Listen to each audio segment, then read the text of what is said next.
السلام علیکم ورحمۃ اللہ وبرکاتہ۔ جناب صدر، حضرت اہل میزان سامعین کرام، ہمارا عہد سائنس کا عہد ہے۔ سائنس کیا ہے؟ مشاہدات اور حقائق کا علم ہے۔ سائنس حکمت ہے، دانائی ہے، بصیرت ہے، بصارت ہے۔ سائنس زندگی کے ہر شعبے میں حکمرانی کرتا ہے۔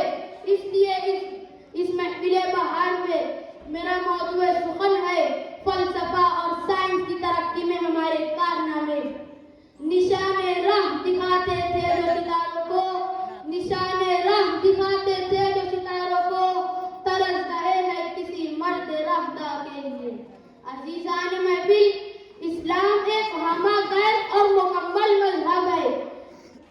انسانوں کو ضلالت و جہالت سے بچا کر ہدایت و فقاہت سے نوازنا اسلام کا کام ہے۔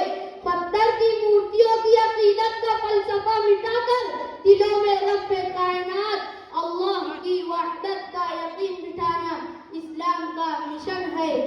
بہتوئے بر، شمس و قمر، شجر و حجر، کاریگری قدرت ہے۔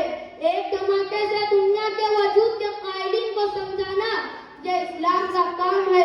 ظلم کے بدلے عدل، حیوانات کے بدلے انسانیت، فلاسفوں کی بکواس کے بدلے شریعت و سوغات، دنیا کے حکمہ اور سائنس کی شکی علم کے بدلے قرآن و وحی کا یقینی علم۔ یہ اسلام کا دنیائے انسانیت پر احسان عظیم ہے۔ اے اسلام کے پروانوں، ایمان و ایقان کی دولت، قرآن ہمارے پاس، عدل و انصاف کا درس ہنسی ہمارا وطیرہ، اسرار کائنات کی حقیقت بیانی، طرز جہاں بانی و جہاں سازی۔ ہماری دین تربیت نسل سے لے کر تفسیرات و فلک کا گھر ہمارا امتیاز۔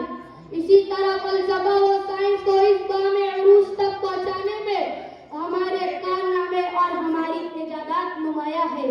اٹھائے کچھ ورق لالا نے، کچھ نرگس نے، کچھ گل نے، اٹھائے کچھ ورق لالا نے، کچھ نرگس نے، کچھ گل نے، چمن میں ہر طرف بکھری ہوئی ہے داستاں میری۔ سنو اے دنیا والوں، دوربین کی ایجاد کرنے والا ابراہیم بن جزب مسلمان تھا۔ دوسری صدی میں ریاضی، عقلیدس، فلسفہ، فضائیات، بشریات اور طب پر 200 کتابیں لکھنے والا یعقوب بن اسحاق القندی مسلمان تھا۔ گھڑی کا پینڈولم ایجاد کرنے والا ابن یونس مسلمان تھا۔ اڑنے کی مشین کا سب سے پہلے ڈائیگرام بنا کر قرطبہ پہاڑ سے اڑان بھرنے والا عباس مسلمان تھا۔